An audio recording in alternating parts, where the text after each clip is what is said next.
Okay, we're live, and I'm about to feed the frogs. My son Xander's going to help me out by tapping some fruit flies into the middle here. Hey, everybody. Nice to see you. We're going to start out the live stream by feeding the frogs for just a minute here, and then we're going to do some Q&A. So it's been a while since we've done a live frog feeding, so I thought I'd treat you all. There you go. Thanks, Xander. That should be good. Yeah. And then I'm going to open up the chat here and see what we got. Okay. So Peter Thiele, hi everybody. Miso Shrimp, hi. And Peter says, I'm glad to be part of this amazing crowd. Me too. I'm glad you are. And I'm glad I am. All right. Looks like we got 6 people in the house so far. Awesome. Oh, delicious frogs. Well, we'll see. Crystal Casares is here. Hello there. I'm sorry you all are hearing the traffic going by. The frog vivarium is right next to, oh, here comes the first frog, right next to the window. I just closed it. Hopefully that'll be fine. Oh yeah, that one's hungry. Looks like my male. Yep, that is my male. Oh, thank you, Elaine. Nice to see you here too. Yeah, this frog habitat is due for an update, but I'm glad you still like it. I think it's been really fun to have, certainly, and it's just about time when the substrate needs to be changed. But I really like the lemon button ferns, and at the bottom left of the screen among the ferns you can also see some Ficus species Panama, which I like a lot, and then there's one of my bromeliads. I forget the name of it, but there's one of my bromeliads there as well. And you can see, I guess, kind of see 2 of the frogs. I'm going to try to get a little bit closer view of them. There. I can see them a little better now, and hopefully that's a little more stable. Peter asks, what type of frogs are they? These are Dendrobates leucomelas, otherwise known as I call him my bug buddy because we're always trading bugs like isopods and springtails and stuff like that for various things. Like he's brought me over vivariums to restore and things like that. And I'm going to see if I can fix the light. And I've furnished him with bugs. Sometimes he's brought unusual types of like isopods over to me so I can get him breeding and things like that, and then I'll give him a bunch when I'm done with them, that sort of thing. So one day he just brought over some frogs, and I had a vivarium luckily that was ready for frogs, and it worked out. So HC Aqua, hello and welcome. Glad to see you all here. Frogs are pretty hungry. I am really excited to get their new vivarium going. My first step, I've taken the first step after the unboxing. I have almost everything I need, but I still need to silicone the sides of the glass to create a good base to put on the Great Stuff foam so I can start building the custom background. I was kind of hoping to do that today, but I need a good chunk of time. I'm not sure if I'm going to get to it today, but I'm going to get to it as soon as I can. HC Aqua says, I hope to find some dart frogs here someday. And yeah, you can find Dendrobates auratus in Hawaii. If I'm remembering correctly, that you're in Hawaii, and they have that species that has been introduced up in the mountains. You have to find them. You can't just, walk out your door and find them. You can walk out your door and find cane toads, but you can't necessarily find auratus right there. But if you go up into the forests, you can find them. Aliscape123, how often do you switch the substrate? About every 5 or 6 years. And it's been about that much, and so that's why I recently did my unboxing where I bought new substrate and all new supplies. So yeah, it's only about every 5 or 6 years, and that is about getting to that point. I don't think it's like at a critical point because obviously the plants are still growing pretty well, although not all the plants are growing as well as they used to. Some of them are doing really well, so as you can see. But it is about time to switch it out. Frogs are obviously doing really well too, but it is about time. Yeti Grant says, hey, what's up? Well, it's going well. Glad to be here, and welcome everybody. HC Aqua says, never seen them with my own eyes yet, but my dad said he did in Manoa. Cool. Yeah, I've never seen them either. I saw all kinds of fun critters when I lived there, but I never saw that particular species. I kept my eyes open for the soft-shelled turtles and stuff that are supposed to be there too. I didn't see any of those. Did have a couple of interesting encounters with boar, though. That was fun. But, all right, looks like the frogs are kind of finishing up. There's one over here. still having a snack. But they're kind of retreating. I think most of the flies have either dispersed or been eaten. I still see some on the substrate, but the density's gone down a little bit. So I think I'll switch over to Q&A format now. If I can figure out how to do that from here and not drop this lid on my face. Okay. Oh, Yeti Grant says his bumblebees are breeding now. That's awesome. And by bumblebees, I'm sure he's referring to his dart frogs. That's so cool. Mine are calling all the time. I haven't set up a breeding habitat for them yet. I will. I'm going to do that eventually, but I haven't done it yet. I think it would be a lot of fun to do. So, congratulations on that. And sorry, bear with me as I'm getting this set up here. And we'll do some Q&A. So, let's see. How is that? Does that look okay? Brubby TV, hello and welcome. And Elaine Smith says, I can't wait to see the frog's new place. A friend used play sand, aquarium gravel, egg crate, and screen for a false bottom for frogs. Yeah, there are a lot of options that you can create. And the one I'm going to use is for the bottom layer is going to be the lightweight drainage layer substrate. Then I'm going to put screen down, and then any Herps substrate version 2. But yeah, there's all kinds of options you can use. HC Aqua says, I want a soft shell turtle. I've seen, there used to be a tank. I used to go to this I guess it was a dance club back in college, and they had an aquarium that was probably, and it was in several pieces, but they were all connected, if that makes sense, like at angles. It was probably like 20 feet long. It was a huge aquarium, and it mostly had African cichlids in it, but it did have some soft-shell turtles in it too, and it was really cool. I liked them. I like the turtles a lot. I've never really interacted with soft-shell turtles, but one nice thing is that they, from what I understand, is that they're just aquatic, so you don't need to worry about a lot of the things you do with some of the semi-aquatic turtles. You can just keep them in an aquarium, and they'll bury themselves in the sand, and they'll come out and grab fish and other food when you offer it and stuff. So, Miso Shrimp says, can millipedes live with other millipedes without crossbreeding, etc., like bumblebee millipedes and ivory millipedes? Well, yes. The short answer is yes. A lot of millipedes can coexist pretty well together without crossbreeding. Maybe really, HC Aqua's got to go. Well, thank you for being here as long as you could, and hope to catch you next time. Well, back to the millipedes. You can keep them together, and most species, unless they're really closely related, will not interbreed. I've heard of some closely related species interbreeding, but bumblebee and ivory couldn't interbreed. I know that sometimes males will try to mate with females that they're not closely related to, but nothing, results from that. You can keep them together, but this is the issue. If you keep them together and there's plenty of resources for all of them, it's pretty successful for a lot of people, but most people who want to breed them, seriously, try to keep them separate, because you never know what kind of effect one is going to have on the other. And there's always the mutual exclusion principle, which is basically that two species cannot occupy the same ecological niche for an indefinite period of time if there are any limits in resources. And so, it's one of them is probably going to be a little better suited to your habitat that you're providing than another. So over a long period of time, you might have some issues. For example, I have housed bumblebee millipedes with scarlet millipedes for a long time. I collected them in the same habitat in Florida, right in the same place. And I figured, I can keep these together. I've heard of people doing it, and it worked for quite a while. It's still working, so to speak, but the bumblebee millipedes are breeding a lot faster than the scarlet millipedes. And I think if I leave them together, they're eventually going to outcompete them entirely. So I probably actually need to separate them for that reason. So short answer is yes, you can, but there are some caveats, some problems that could cause long term. Crystal Casati said, I would love to visit Hawaii someday. Yeah, it is an amazing place. There's so many creatures there. I would go snorkeling every chance I got. Saw a lot of amazing things in the ocean. On land, there are all kinds of interesting reptiles and amphibians everywhere. You go out at night and look in the lights, and you can see cane toads everywhere. There are geckos of all kinds. Really fun. And that's just the tip of the iceberg. I mean, there are anoles. There are both green anoles and the brown Bahamian anoles everywhere. Super high densities. There are skinks, things like that. So it's fun. So Rashid Barrow says, where would you suggest getting Daphnia?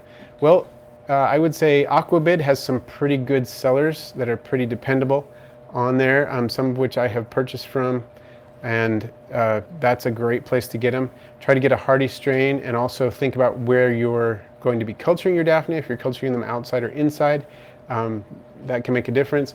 If you are going to culture them inside and you can get some from someone who has been culturing them inside, it'll be a little easier, and vice versa. I mean, if you're going to culture them outside, then try to get some that have been cultured outside. But Aquabid is a pretty good source if you have access to Aquabid where you are. Ron Burgundy says, do you have any Hispanic bluefish goldfish? They're very rare. Only my Uncle Jonas owns them, well, that I know. That's interesting. I've never heard of those. I have had shubunkins with a large amount of blue to them, but I've never had that type. I would love to know more about it. So if you have some more information or a place where I can find out more about them, I would love to know. And you're welcome, Rashid. No problem at all. Happy to help. I hope that works for you. Well, I have got a lot going on with my creatures. I would like to share some cool things with you if I can. I'm going to make sure I catch everything in the chat, though. Nancy C. says, Russ, have 2 gecko eggs. Excellent. Now, for those of you who may not know, Nancy got some morning geckos from me a few months ago, some young ones, and it looks like they've matured. So I don't remember exactly how long ago it was, but it must have been long enough so that the geckos are old enough to lay eggs now. So she says, Russ, have 2 gecko eggs as of 2 days ago. And yesterday I found 2 brand new baby green anoles in my anole habitat. Cool. They're quite possibly the cutest things I have ever seen. I really love anoles. I have kept green anoles quite a bit. My first real reptile pet was an anole. So congratulations on the baby anoles. That's awesome. And congratulations also on your gecko eggs. And in 2 or 3 months, you hopefully will have some nice hatchlings.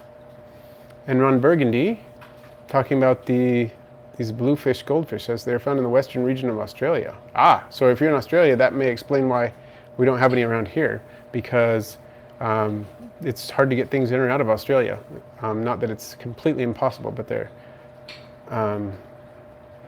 that's pretty amazing. Ron Burgundy said, this morning I witnessed a baby moose being born. So beautiful. It went down right outside of my porch. Wow, well, where are you then? Obviously not Australia. I was confused. That is super cool. They have moose around here in the mountains, but I've never seen one being born. They usually don't stray down into the valley where I live, so that's pretty awesome. Nancy C. says, they are such characters. Thank you. Yeah, that is really awesome. I'm really glad. I'm proud that I'm a, what would you call it, gecko grandfather, I guess. That's fun. Okay, and so Ron Burgundy says, my uncle lives in Australia, but you don't. You live just south of Idaho. Okay, cool. So Miso Shrimp says, how did you get started in the bug hobby? Good question. I guess you could say that I started when I was really young. I kept bugs of various sorts. I remember, being on my grandmother's porch and looking for isopods, my great-grandmother's porch, looking for isopods when I was probably 4, 5, 6 years old, something like that. I would catch, whenever I'd go to her house, I would get a jar. She would help me poke holes in the lid of a jar, and I'd go outside and try to catch things. So it started really early, but I didn't actually know a lot about it until I got a little older and could start reading library books about it and looked things up and started keeping things. I successfully kept mantids for a while when I was a kid, and started breeding things like mealworms and stuff like that to feed to my other bugs. I bred my first crickets when I was probably, I want to say, around 10 years old. And depending on where I was living and what I was doing at the time, I had, like, when I lived in Hawaii for 3 years, I wasn't really allowed to keep bugs. I could only keep fish and birds in the apartment where I lived, so I didn't really have any bugs, although I did have some aquatic invertebrates, so I figured that fit under the umbrella of fish. And I'm not just specifically a bug hobbyist. I definitely am a bug hobbyist, but I'm also a fish hobbyist and a reptile hobbyist and an amphibian hobbyist. I kept many other creatures, birds and mammals and whatever. So I would say that as opportunities arise and I do research and figure things out, I've kind of done more invertebrates lately in the past few years, partly because this is the first time I've owned a house, so I have more space, so I can have fish and reptiles and amphibians and birds and inverts to a larger extent than I ever could before. So I think that's part of it. I also think bugs can be fairly profitable. I'm able to sustain my hobby fairly well by raising bugs and selling them. So that helps. And of course, raising things like crickets to feed a lot of the critters I have. So I've expanded a lot. I really have found that I enjoy inverts, and there are lots of inverts that I've started to explore recently. Like you may have seen in my recent unboxing video, I just got the a scorpion for the first time and the blue death feigning beetle for the first time. I have kept mantids before and getting back into keeping a mantis. So yeah, hopefully that answers the question. And oh, and Ron says traveling at the moment currently in Yemen. Wow, cool. And Fitis Lee says, I was wondering what I should do to get rid of mites in vivarium. I know some are beneficial, but they freak me out. Wow. Okay, what kind of vivarium do you have? Because depending on what you've got set up in the vivarium, there can be some different information for you that may help.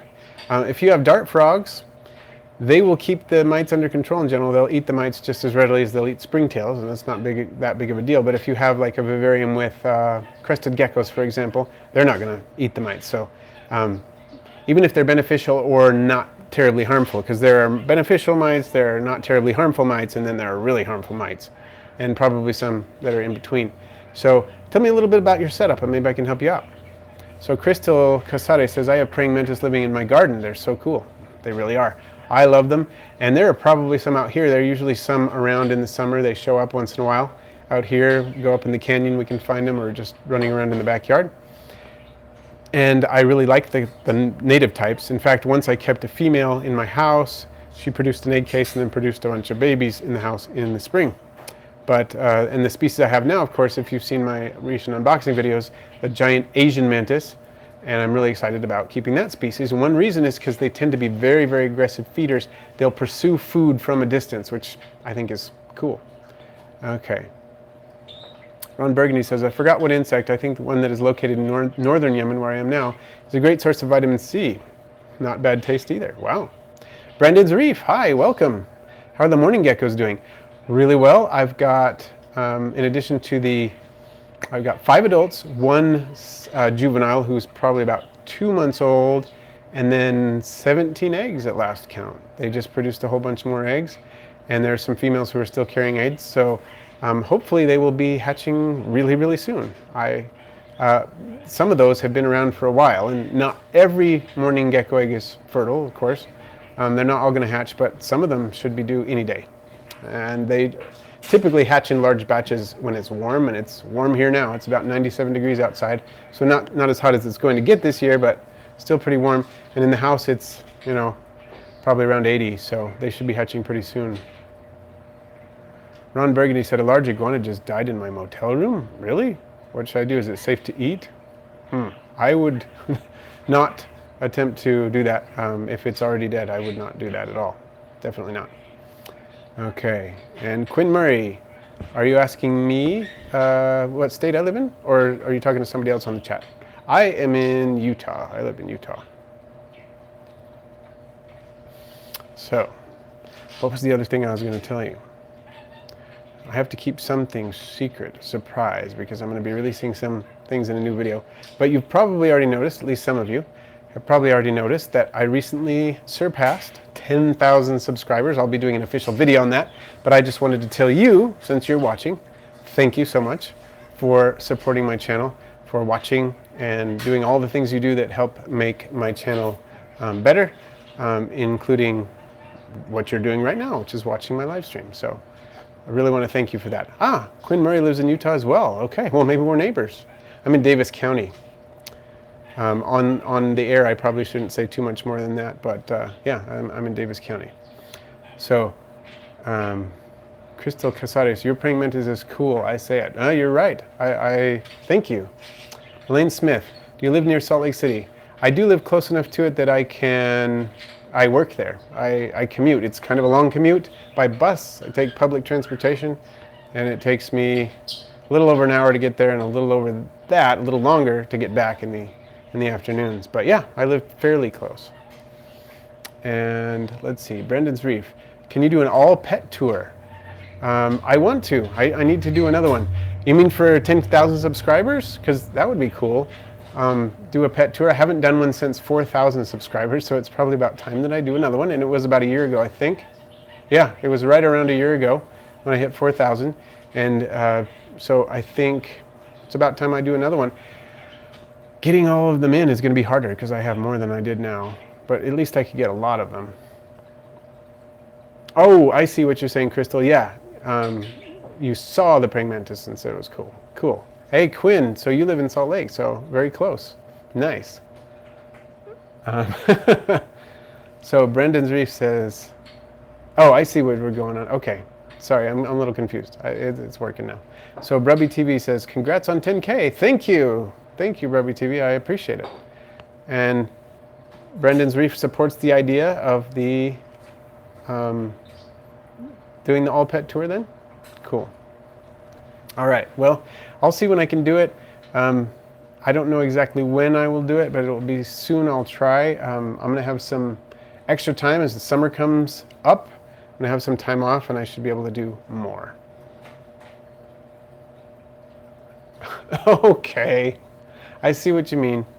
Ron, I don't know. That would be a pretty cool tank if it were real.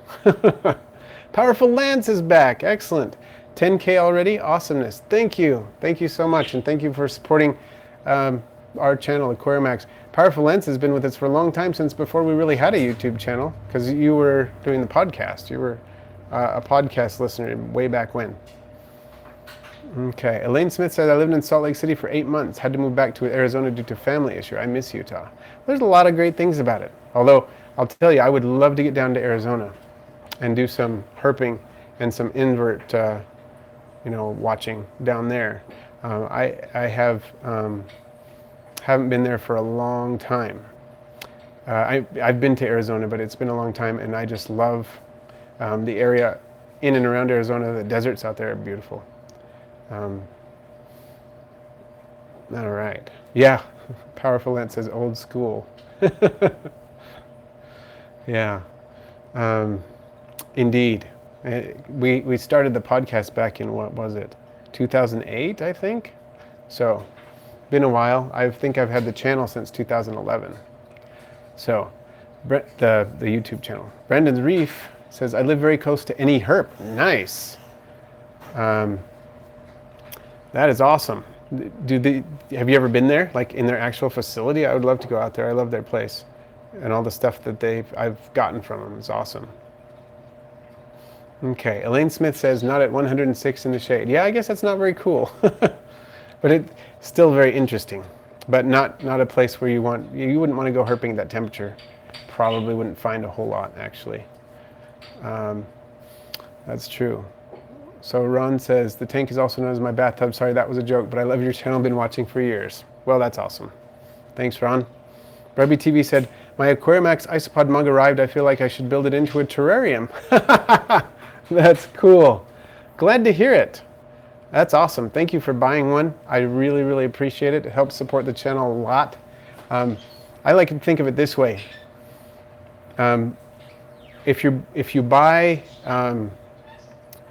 a mug or a t-shirt, or if you support me on Patreon or whatever you're doing, you might think, well, it's not a huge contribution. I'm doing something, but it's not a lot. But think about this. With 10,000 subscribers, even if a small proportion of people buy a mug or buy a t-shirt or support me on Patreon, it's going to make a big difference. It's going to make a great difference to the channel. So I really, really appreciate it. Thank you for buying a mug. That is awesome.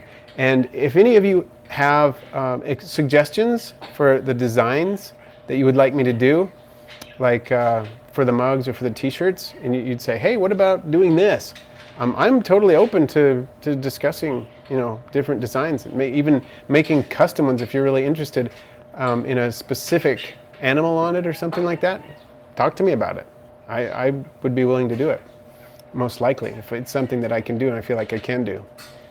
So Ron Burgundy said, and I'm elder, 56 years young. Awesome. Been watching all 7.54 years. So, all right. So Brendan's Reef said, no, I haven't. I wish I could go to any herp. I wonder if they allow people to do that. And Mr. Snake says, my Ambelope Panther Chameleon egg hatched this morning. Oh, that's awesome. My daughter would like a panther chameleon. I think they're super cool. I would love to have one someday too. She got to handle one at a reptile expo once, and that's like super cool. She's wanted one since then. So Ron Burgundy says 7.5. I meant to say. Okay, well, I guess that's pretty close. And you bought a mug too. Excellent. Got taken away? Oh no.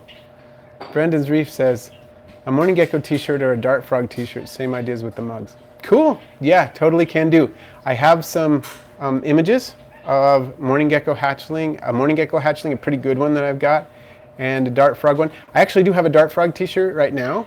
I've got one of my Bumblebee Dart Frogs on the front. It's a black t-shirt with yellow lettering, so it matches the frog.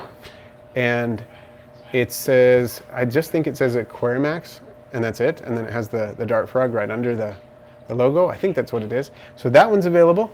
The Morning Gecko t-shirt, I can totally do that. If I should just put like the gecko right in the middle and then put Aquarimax up above it or something like that, yeah, I'm totally open to that. That's a good idea. I'll see if I can put one together and get it up on the storefront. So cool. Cool. Brendan's Reef said I will probably buy some merch. Excellent. Yeah, I will work on that Dart Frog. I'll work on the one with the Morning Gecko on it. Well, I got to make sure I put that down on my list and get it going. And I'll release it as a mug and as a shirt and maybe as a sticker, because they have stickers too. You can buy a sticker along with a t-shirt or whatever. You can buy it separately too. And that would be cool. I think I've got 1 or 2 stickers available on the Teespring site too. And just in case, if you're not sure where to go to get any of that, you can go to the description of any of my videos within the past I don't know, at least a year, and in the description you'll see a link to my Teespring page that has all that stuff. So that would be cool. I'm kind of excited about it.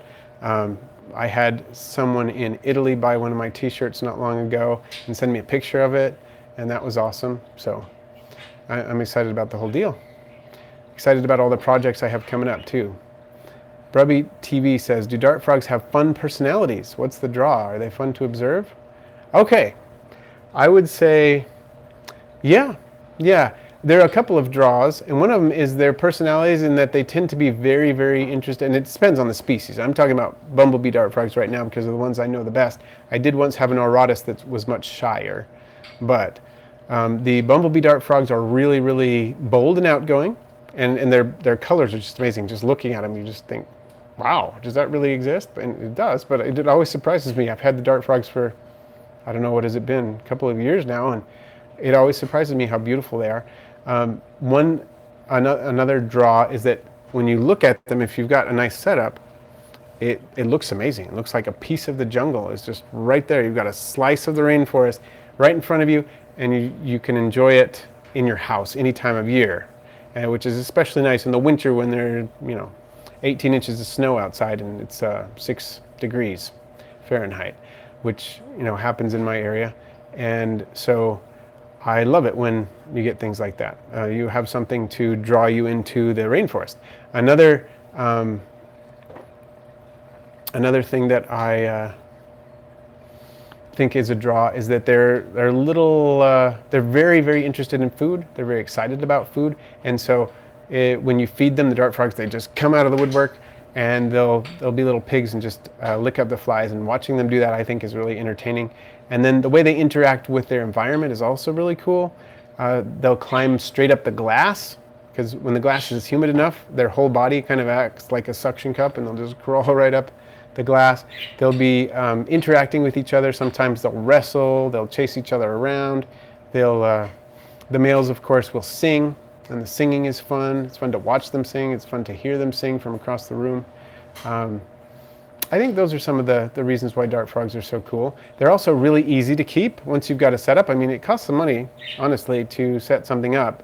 To set up a dart frog vivarium, I would say minimum outlay, if you want to keep it kind of basic, to do a one that's going to, be healthy for them, probably around $200, maybe more. But it's worth it because once you get it set up, it's super easy, and they are easy to feed, easy to take care of, as long as you are okay with breeding flightless fruit flies, and super easy to take care of, not only in that they're easy to feed, but the upkeep is super minimal. Basically, you need to spray them once or twice a day, sometimes more. If you set up a misting system, you don't even need to do that. You need to feed them every other day, more or less. You can go out on a weekend and not feed them if you fed them before you leave without any problems. You don't even need to worry about misting during that time either. They're really, really easy to keep in that sense, but also you don't really need to clean their enclosure. If you've got a bioactive setup that's done really nicely, you really don't need to. Except for every 6 years or so when you replace the substrate. So they're super easy. And Mark Osborne says, hi Russ, late to the party. Been thinking about dart frogs. Need to focus though. So many options, so little time. Yeah. Well, thanks for joining us, Mark. And dart frogs, there are indeed so many options. So if you have any specific questions about it, happy to try to answer. But yeah, there are so many different dart frogs out there with different temperaments and different setups and all kinds of things. They're very true. And Mark also asks, how do you deal with vacations?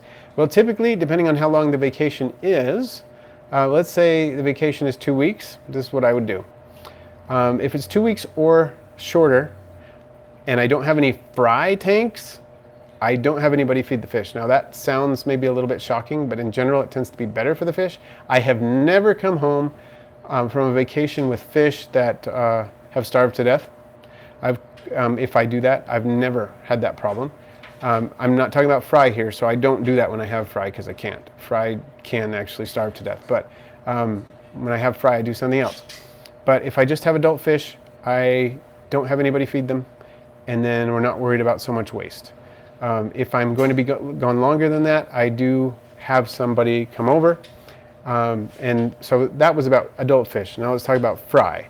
With fry, I always have somebody come over and I instruct them very carefully in typically a video. I usually film a video about all the different creatures and how they are cared for.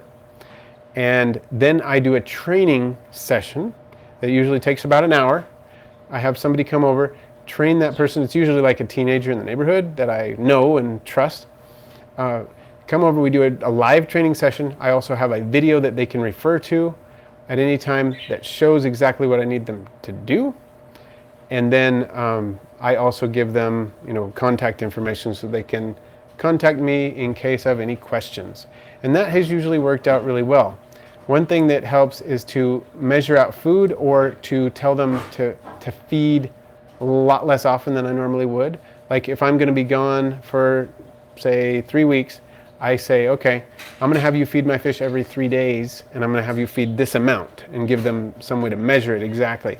Because underfeeding is a lot better than overfeeding, obviously. And so that's kind of what we do. And it works out pretty well. I had one occasion where I went and had somebody feed the fish, and I felt like that didn't go so well when I was only gone, I think I was gone 2 or 3 weeks, and the fish got overfed and one of the fish died. But in all the other cases I've had, it's gone really well. I mean, usually, of course, we have to pay the person who's doing it, but they're usually happy to do it, and it's worth it to us so that we know we are going to come home to happy pets. And Elaine Smith says, I would like to see someone do a character drawing of you. Yeah, Soman Ward did one, and I've been meaning to put it in a video and show everyone, but I would love to see others too. But that was really fun. My first fan art made of me, I guess, and I was flattered by that, so that was really cool.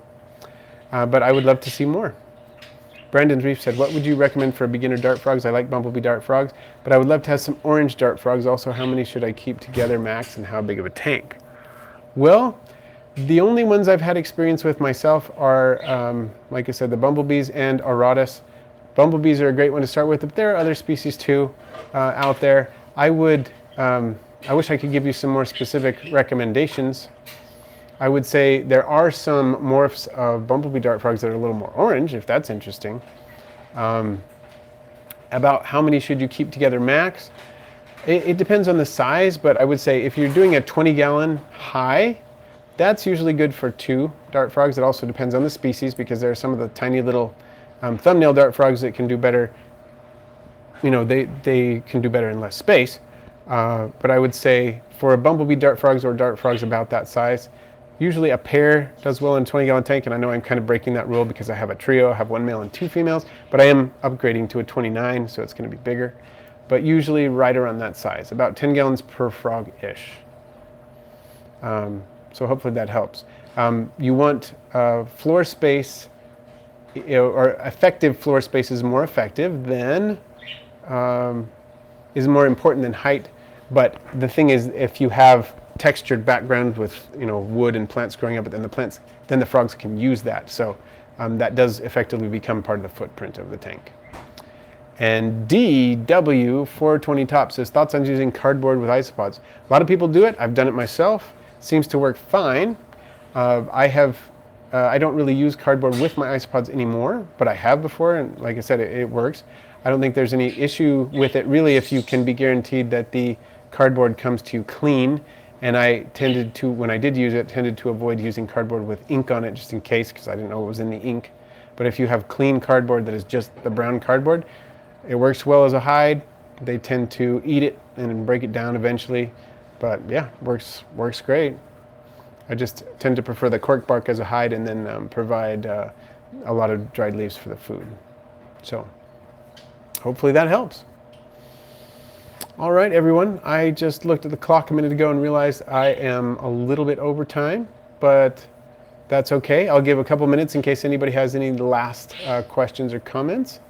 And if not, then I will go get done with all the other things I need to do, like clean the cricket bin and so on, and make some more videos for you for next week. All right. Well, thanks for joining, everyone. If you haven't hit the like button and you would like to, please hit that. It's good to see all those likes up there. Also, Spring Pods and Isotails. Oh, I love your name, by the way. Hola, everybody. Welcome. Be well, also you, Mark. Thank you. And here are a couple more questions. So, would 4 to 5 bumblebee dart frogs do good in a 40-gallon long? Probably, but one thing is that you have to keep in mind with those is that the females will eat each other's eggs. They will tend to, so keep that in mind as you're thinking about populating it. If you don't mind, if you're not bothered about breeding them, then that's not a big deal. And spring pods and isotails, you're welcome. And Yeti Grant, have a great night. It's been fun. Have a great night yourself, and catch you all later. Bye.